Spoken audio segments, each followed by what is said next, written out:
zikir yang orang kerjanya hanya zikir-zikir saja. Orang yang dikenal dengan ahli zikir. Ya ringkasnya orang-orang persulukan. Gitu. Karena nyatanya saya mendapatkan sebuah artikel di dalam internet yang menerjemahkan seperti itu. Maka bertanyalah kepada ahli zikir. Jadi terjemahkan ahli zikir begitu. Karena kata zikir di dalam bahasa Indonesia sudah kita serap menjadi kata yang dimaklumi. Zikir ya zikir. Ya kan? Aktivitas berzikir seperti itu. Kata zikir di dalam bahasa Indonesia tidak merujuk kepada kealiman dalam bahasa Indonesia.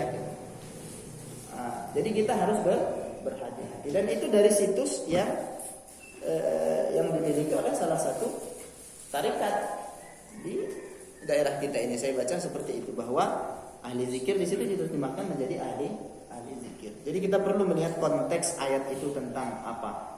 Makanya jangan sembarangan dalam menafsirkan Al-Quran atau menerjemahkan Al-Quran.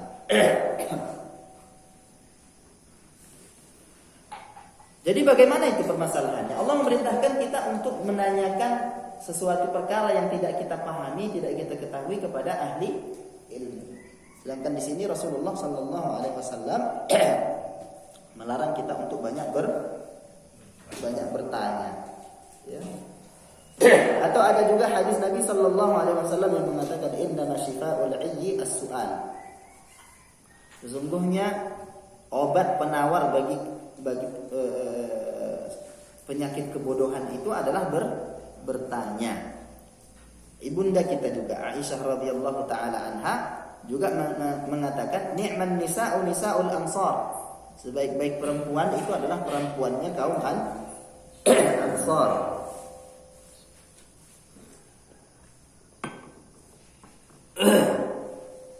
Kenapa wanita-wanita kaum Ansar itu dinyatakan sebagai wanita yang terbaik? Kata Aisyah radhiyallahu anha, lam yakun yamna'uhunna al-haya'u an yatafaqqahna fid din. Jadi rasa malu yang ada pada wanita-wanita Ansar itu tidak menghalangi mereka untuk bertanya sesuatu supaya mereka paham tentang urusan agama. Ya. Jadi bagaimana kita mengumpulkan antara ayat dan hadis-hadis ini dengan hadis yang kita bacakan di awal tadi, ya? Maka kita harus mengetahui bahwa di antara pertanyaan itu, pertanyaan-pertanyaan yang dilontarkan itu ada pertanyaan yang terpuji, ada pertanyaan yang bermanfaat, ada pula pertanyaan yang dinilai tercela atau tidak bermanfaat. Ya? Di antara pertanyaan yang dicela itu adalah menanyakan sesuatu yang tidak ada manfaatnya. Contohnya seperti itu tadi. Seperti yang tidak ada manfaatnya ya, seperti menanyakan tentang keberadaan bangsa jin, nama-nama mereka, kampungnya di mana saja. Gimana? Kita belum pernah diundang sama bangsa jin itu dalam pesta-pesta yang mereka buat. Itu nggak ada manfaatnya. Tidak ada manfaatnya. Allah hanya telah mengabarkan kepada kita ada makhluk yang namanya jin yang kita diperintahkan Allah untuk berlindung daripada mereka. Sudah, lakukan saja itu. Ya kan? Bagaimana bentuknya, apa saja namanya, siapa nama rajanya, enggak penting. Yang kedua adalah menanyakan perkara-perkara yang disembunyikan Allah Subhanahu wa taala. Ya, seperti menanyakan tentang perkara-perkara yang gaib. Ya, perkara yang akan terjadi di masa yang akan datang, yang tidak ada kaitannya dengan amal perbuatan yang kita lakukan. Udah? Ya, masuk ke dalamnya tadi adalah bertanya tentang urusan-urusannya jin. Ya. Atau bertanya tentang apa namanya? Kapan terjadinya sesuatu ini dan itu yang tidak dikabarkan oleh Allah Subhanahu wa taala. Itu tidak penting. Kemudian yang ketiga adalah menanyakan sesuatu yang pertanyaan itu berdampak pada kesulitan yang akan menimpa orang yang bertanya. Ya. Kalau diberitahu jawabannya, orang ini akan kesulitan, akan ditimpa kesulitan. Nah, bagaimana Allah telah mengatakan, ya ayyuhalladzina amanu la tas'alu an asya'a in tubda lakum tasukkum wa in tas'alu anha hina yunazzalul qur'anu tubda lakum. Ya. Wahai orang-orang yang beriman, janganlah kamu sekalian bertanya tentang perkara-perkara yang jika diberitahu padamu jawabannya itu akan membuatmu menjadi merasa buruk. Udah? Akan mendatangkan keburukan kepadamu. Wa in tas'alu anha hina yunazzalul Qur'an tubda lakum. Kalau kalian menanyakan perkara-perkara itu pada saat Al-Qur'an diturunkan, maka itu akan diberi jawabannya kepadamu. Ya. Tapi Al-Qur'an sekarang sudah sempurna. Sudah tidak ada lagi wahyu yang turun. Nah, maka kita hindari pertanyaan-pertanyaan yang membuat kita semakin terbebani, semakin sulit. Yang keempat, menanyakan perkara-perkara yang sangat detail, at-ta'ammuqu fis su'al. Terlalu detail bertanya, ya, sehingga itu menjadi sebab perkara yang tadinya sudah diperintahkan kepada kita menjadi sulit, ya. Contohnya perilaku Bani Israel saat mereka diperintahkan Allah untuk menyembelih seekor sapi, mereka nanya warnanya apa, sapi yang bagaimana, gitu. Maka muncullah sifat-sifat yang membuat mereka kesulitan mencari sapi yang mereka tanyakan itu. Ya. Dan hampir saja mereka tidak bisa melakukan itu seperti diterangkan Allah Subhanahu wa taala. Nah, sebenarnya mereka bertanya itu tujuannya agar enggak jadi perintah itu. Tapi ketika ditanyakan ya Allah terangkan. Jadi jangan seperti itu. Kemudian yang kelima, termasuk pertanyaan yang tercela adalah as-su'alu fi zamanit tasyri' amma sakata anhu. Menanyakan sesuatu pada zaman di mana syariat itu sedang diturunkan, Al-Qur'an sedang diturunkan, tentang satu perkara yang didiamkan. Seperti tadi, Rasulullah sedang menerangkan tentang syariat haji. Sudah? Tapi kan Rasulullah hanya memerintahkannya, hanya menerangkannya mutlak, secara mutlak. Sesungguhnya Allah telah mewajibkan ibadah haji kepada kalian. Udah cukup. Perintahnya kalau dikerjakan satu kali saja, maka kita sudah melakukan perintah itu. Tapi ketika ada orang yang bertanya, ya Rasulullah, apakah setiap tahun? Ya kalau Rasulullah menjawab iya, maka itu akan menjadi kewajiban setiap tahun melaksanakan haji itu. Dan umat Islam akan menjadi keberatan dengan kewajiban haji itu yang diwajibkan setiap tahun. Maka sampai 3 kali laki-laki itu tadi bertanya kepada Rasulullah. Rasulullah diam saja. Barulah Rasulullah menjelaskan sebuah kaidah kepada kita bahwa kalau Rasulullah mendiamkan sesuatu, tak usah lagi ditanya-tanya. Tuh. Karena banyak tanya yang seperti itu menjadi sebab kehancuran orang-orang terdahulu. Dan kalau kita melakukannya, itu akan juga menjadi sebab kehancuran pada diri kita. Begitu. Dan Rasulullah sallallahu alaihi wasallam bersabda, "Inna a'zamal muslimina jurma." Sesungguhnya kaum muslimin, orang-orang di antara kaum muslimin yang paling besar kejahatannya. Jadi seorang muslim juga bisa melakukan kejahatan atau kekeliruan. Man sa'ala an syai'in lam yuharram fa hurrima min ajli mas'alatihi. yakni orang yang bertanya tentang sesuatu yang belum diharamkan, kemudian dia sesuatu itu menjadi haram karena pertanyaannya tadi. Nah, itu tercela. Ya. Maka kita harus berhati-hati dalam hal bertanya. Kita perhatikan betul apakah dia akan membawa manfaat atau tidak. Jadi bagaimana pertanyaan yang baik itu, Ustaz? Dan wa yuhmadu minas su'al, di antara pertanyaan-pertanyaan yang terpuji itu adalah ma yanfa'u wa yatarattabu alaihi ilmun aw amal. yakni pertanyaan-pertanyaan yang melahirkan ilmu atau amal. Ya, ilmu atau amal. Misalnya pertanyaan beberapa sahabat Nabi Shallallahu Alaihi Wasallam tentang amal perbuatan apa yang paling dicintai Allah.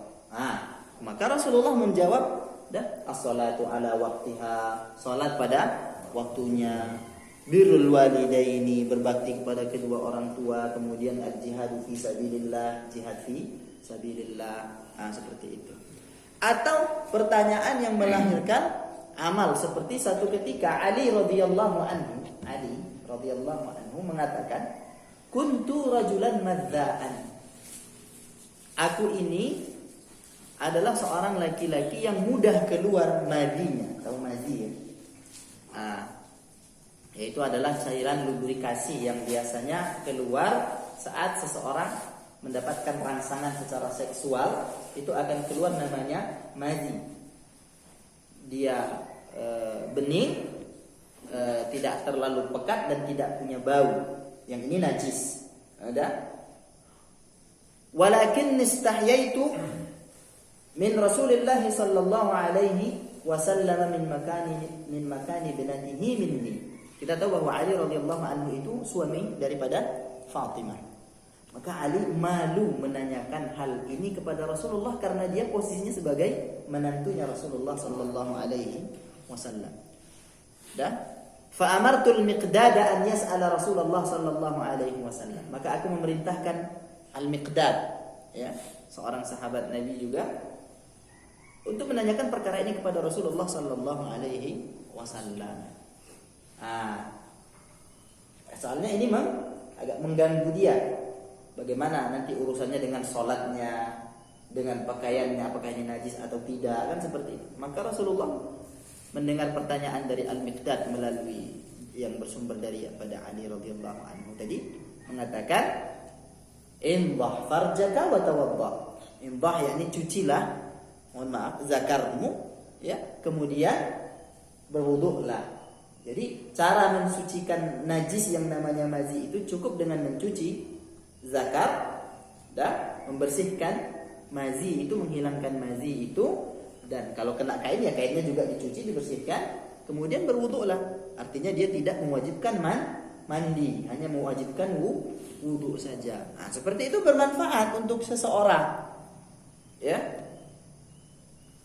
Bertanyalah hal-hal yang bermanfaat, yang melahirkan ilmu dan amal. Untuk yang seperti inilah kita diperintahkan Allah bertanya kepada ahli ilmu. Ya, bertanya kepada ahli ilmu. Banyak contohnya dari sahabat-sahabat Nabi sallallahu alaihi wasallam, pertanyaan-pertanyaan yang melahirkan ilmu. Misalnya seorang wanita yang kedatangan haid begini dan begitu, atau tentang istihadah. Tahu Bapak istihadah ya? Istihadah yaitu darah yang keluar dari wanita yang melebihi hari-hari kebiasaan keluar darahnya itu. Itu disebut dengan darah istihadah. Kalau keluar seperti misalnya seorang wanita kebiasaannya 7 hari haidnya, tapi di hari ke-8 masih keluar, sampai hari ke-9 masih keluar. Di hari ke-8 dan hari ke-9 itu disebut dengan darah istihadah yang melampaui hari yang biasanya itu. Maka jika sudah sempurna hari yang ke-8, maka si wanita ini tadi diperintahkan untuk mandi. Jadi bagaimana dengan darah yang keluar? Darah yang keluar itu dibiarkan saja keluar, tidak bisa kita halangi dia keluar, gitu kan? Nah, caranya bagaimana mensucikannya? Ya dibersihkan saat si wanita tadi mau beribadah, kemudian ditutup bagian itu. Untuk setiap kali sholat dia harus berwudu. Begitu. Kasus ini juga mirip dengan orang yang kena apa namanya itu Pak? Yang pipisnya keluar aja, anyang-anyangan. Anyang-anyangan atau beser ya. Atau orang yang tidak bisa mengontrol BAB-nya, seperti itu. Pada saat seperti itu, misalnya orang di rumah sakit, keluar saja kotorannya. Jika datang waktu sholat, maka bersihkanlah bagian itu, kemudian tutuplah, wudukan dia, suruh dia sholat meskipun begitu keadaannya. Karena tidak ada uzur untuk meninggalkan sholat. Meskipun keluar, jadi najis yang keluar itu selama dia mengerjakan sholat itu dimaafkan. Ya, itu dimaafkan. Begitu dia selesai sholat, kalau dia nanti mau sholat lagi, ya lakukan yang sama, dibersihkan lagi, wudu lagi, kemudian sholatlah. Nah, begitu. Kemudian masalah yang kedua, Rasulullah mengatakan, "Ma nahaitukum anhu wa ma amartukum bihi." Perkara yang aku larang, perkara yang aku perintahkan. Ya. Jadi kita ketahui bahwa Nabi Shallallahu Alaihi Wasallam itu adalah Rasul yang diutus Allah untuk menyampaikan syariat, ajaran, perintah, larangan yang datang dari Allah Subhanahu wa Ta'ala. Dan Allah dialah yang membuat syariat. Ya, dari Allah itu datang perintah dan larangan. Perintah, apa sih perintah itu? Perintah itu adalah istida'aul fi'l, ya, suruhan atau permohonan untuk melakukan suatu pekerjaan, baik dengan lisan, ya, yang dilontarkan dengan perkataan. Namanya perintah, ya. Adanya permintaan kepada kita untuk melakukan satu perbuatan yang disampaikan dengan ucapan ala wajhil isti'la, bentuknya dari atas ke bawah, itu namanya perintah, sifatnya dari atas ke bawah. Sedangkan larangan an-nahyu itu adalah adanya permintaan untuk meninggalkan satu perkara yang diucapkan, ya, ala wajhil isti'la, bentuknya juga dari atas ke bawah, itu larangan, ya. Dari atas ke bawah itu maksudnya adalah bahwa perkara itu datang dari orang atau dari yang sifatnya lebih tinggi daripada orang yang diperintah. Jadi kalau misalnya ada seorang anak menyuruh bapaknya, ya, ambilkanlah atau ya, antarkan adik ke sekolah. Permintaan si adik ini tadi kepada ayahnya tidak bisa disebut perintah, karena dia sifatnya lebih rendah daripada orang yang dimintai pekerjaannya itu. Tapi kalau seorang ayah mengatakan kepada seorang anak, "Abang, ambilkan ayah gelas." Nah, itu perintah. "Abang, udah antarkan bubur ini ke rumah tetangga." Itu perintah dari atas ke bawah. Tapi kalau dari bawah ke atas tidak dapat disebut dengan perintah. Itu permohonan. Walaupun sama-sama melahirkan atau menuntut adanya pekerjaan. Dan